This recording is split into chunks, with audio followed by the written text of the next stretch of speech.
కొత్త కణజాల నిర్మాణానికి ఫోలిక్ యాసిడ్ చాలా అవసరం మనకి.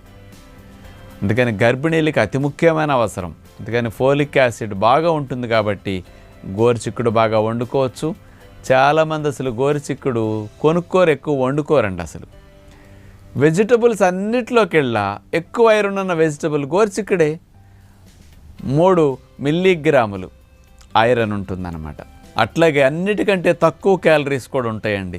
100 గ్రాముల గోరుచిక్కుడులో 16 క్యాలరీలు మాత్రమే ఎనర్జీ ఉంటుంది, తక్కువ క్యాలరీస్. అందుకని ఇంత గోరుచిక్కుడు ఫ్రై తిన్నా మీకు క్యాలరీస్ రావు, కాబట్టి షుగర్ పెరగదు, బరువు పెరగదు, మంచిగా కూర కడుపు నిండా తిన్నట్లు అవుతుందన్నమాట.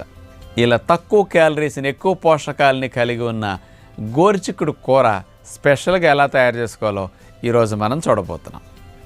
గోరుచిక్కుడు టమోటా కూర తయారు చేసుకోవటానికి కావలసిన పదార్థాలు: